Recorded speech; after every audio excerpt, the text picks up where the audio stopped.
Alrighty. I am alive, I think. Yes, I am. Okay. Couple things here. So I was experimenting here, trying to figure out a method to create this slow, gradual transition of thick to thin for the sole, for the base here. So what I've designated, I cut out my 8 pieces because that's the thickest part, and now I'm starting to kind of subtract little by little, and you can see here I've cut off this piece, this piece, this piece. I might even number them so I don't forget, and I wish I had my, there it is. So this is my base, so this is, I'll call this my 1, this is my 2, this is my 3, this is my 4. That way I won't forget. And what I've done is I'm slowly transitioning these. If you look here, they gradually transition into the number 1. So number 2, number 3, number 4. And I designated this as my top piece. You can see I labeled it top piece. And I have these numbers here, 1.25, 1 inch, 3/4 of an inch. And I'll explain that in a minute. But before I go any further, when I compress these here, it starts to become similar to that. So you can kind of see the similarities. Now, eventually I'll probably try to clean this up a little bit or make a better transition. I can always sand this down after the fact, after I glue it.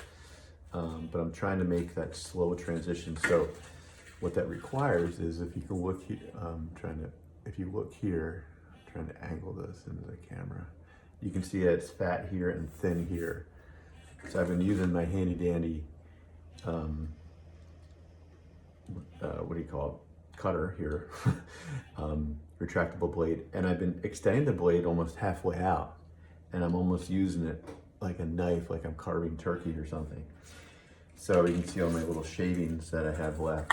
So I'm happy with this. I'll probably go back and maybe just clean it up a little bit, but let me talk about this right here. So what I've done is I'm measuring, and it's a little easier if I use a ruler. Seriously? I have 8,000 rulers and I can't find one right now. All right, so we'll just use this one. So the numbers are big, so that's why. So I measured from here, so I'm starting with the 1. I measured from here, you can see that it's at 3/4 of an inch.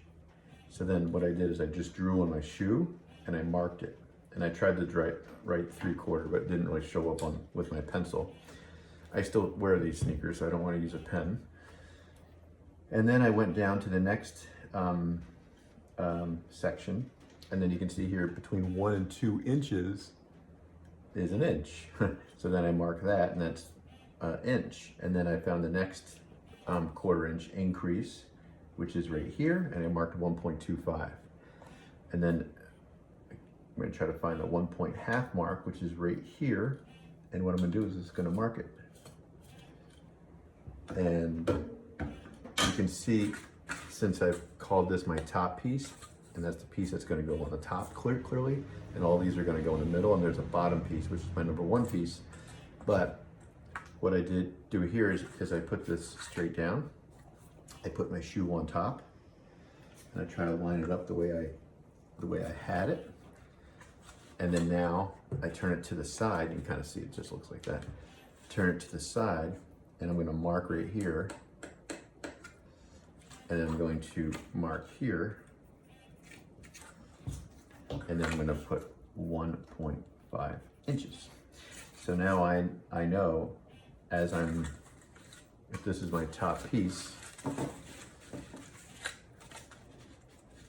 come on, get in there, buddy. There we go. If this is my top piece, I want down here to measure 1.5 inches. And so far, I have all the way down to 1 1/4, because I think this is 1 1/4 here. Oh no, I only have 1 inch here.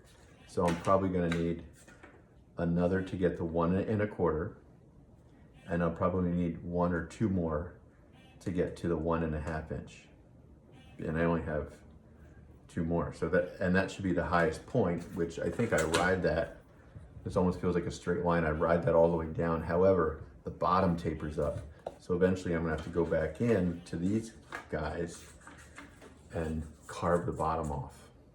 This, or maybe I'll carve the bottom off this way, I'm not sure. So again, I'm not gluing these together yet. I'm not really at that point. I'm just trying to get this to work together. I can tape it, which might not be a bad idea. Just once you're done, you can kind of tape it and just see what it looks like. And then untape it and then work it again. That way it won't move on you. You can kind of like, okay. And when you glue it together, taping actually will work well because look at that bend, it's kind of nice. And this will bend too.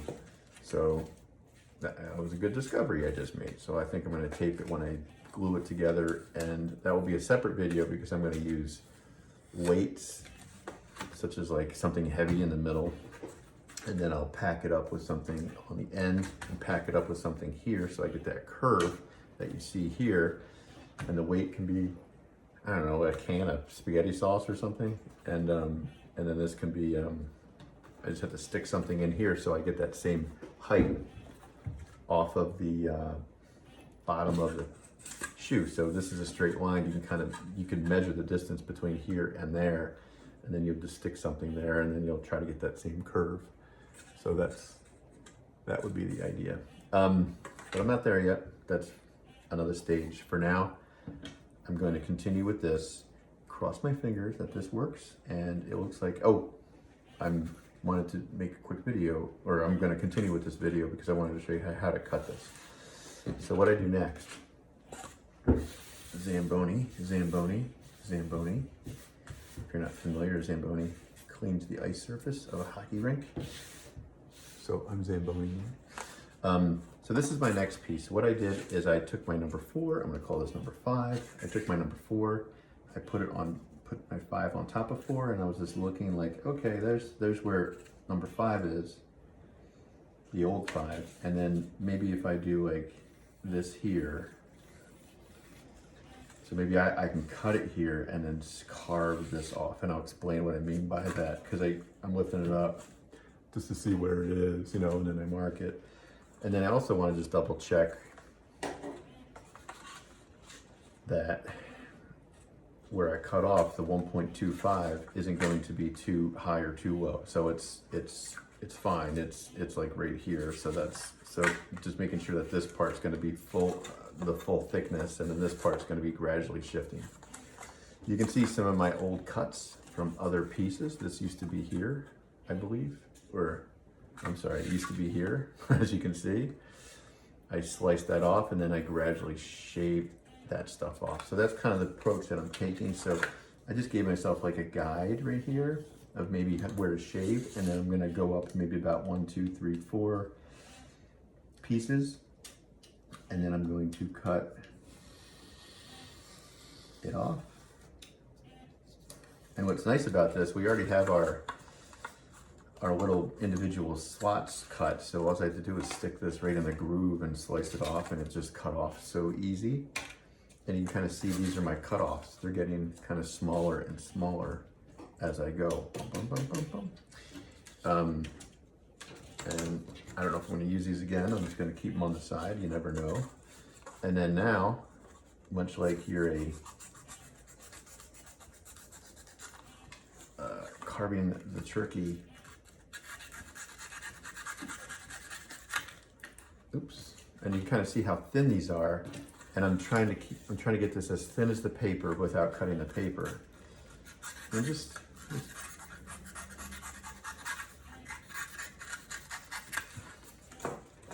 kind of do this too. Oops, I cut a little of the paper, but that's not a big deal because it's going to get hidden there. Oops, it's the pressure of the camera.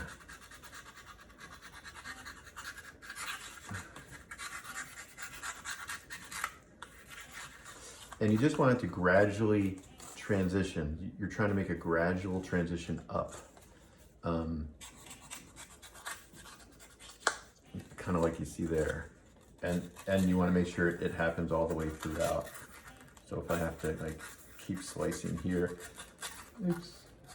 And I'm just kind of like on a bit of a diagonal,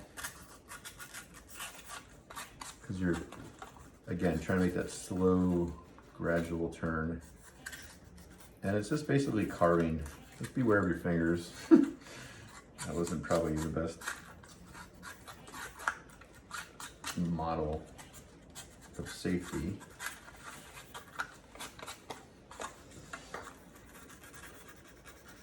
There we go. I always say carve away from your hand.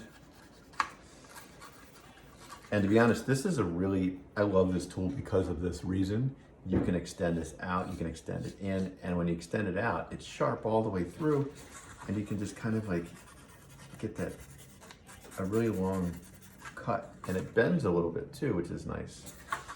So when you apply a little pressure, it will kind of get a bend to it, and you'll start to figure out how that can benefit you. And I'm just kind of slowly getting there, little by little. I mean, it's not that thick of a, so you can kind of see I'm trying to angle this. I think there you go. You can kind of see the angle right there. It's starting to work. You can probably see it better here. And these lines, this grid that I put in is actually becoming very helpful for other purposes other than getting the bend that we put in there originally. So I think I'm there. And basically I'm just gonna cut one more, I think, and then after that I just start to cut the heel. And then I have my, I went a little deep there. Come on, buddy. I guess if you go too deep at some point, you can glue some back, but let's just see what we have. Because the inside doesn't matter, you're not gonna see it. You just want this to slowly transition. And what's great about, since we cut these out perfectly, each one of them, I mean, I can sand this up later on. If you have a palm sander, actually that will be a lot faster, but you can always put sandpaper to a block of wood and just kind of shape it. So you can kind of see this is slowly tapering down. And I'm getting that taper. Zamboni. And let's see where I am.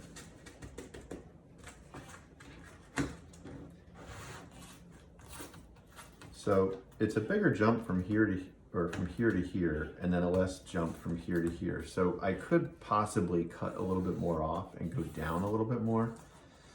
But I'll make that determination eventually. I just need to put my top piece on now. And get out of there, buddy. And again, if you don't have one of these, I mean, you can get it, you should have one if you got the kit. You will have one if you got the kit, but you can probably pick something like this up at Home Depot. They do have big ones with wider blades. I do like the smaller blade, this guy, in terms of width. For this project, it gives me a little bit more control. The bigger blades are good for big foam, which I've used as well, the big insulation foam.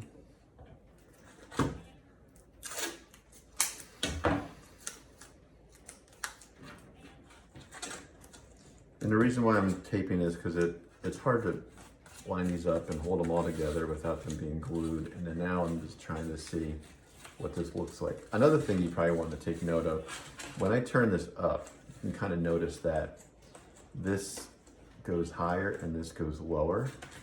I could do one of two things. I could add a second piece down the bottom, and then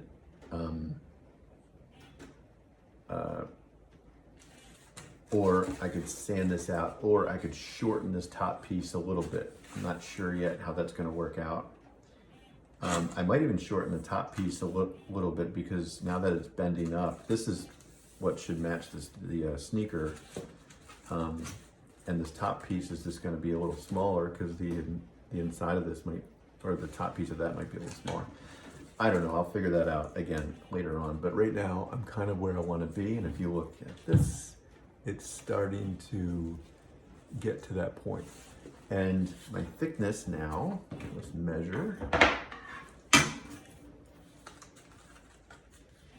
At the thickest part, I'm just going to use the one, is a little bit more than 1 inch. So it's like 1 inch and an eighth, because these are 8s, this side's 16. If you want to get technical, let's just use the 1, the 10. So it's 1 and it's almost 1 and an eighth.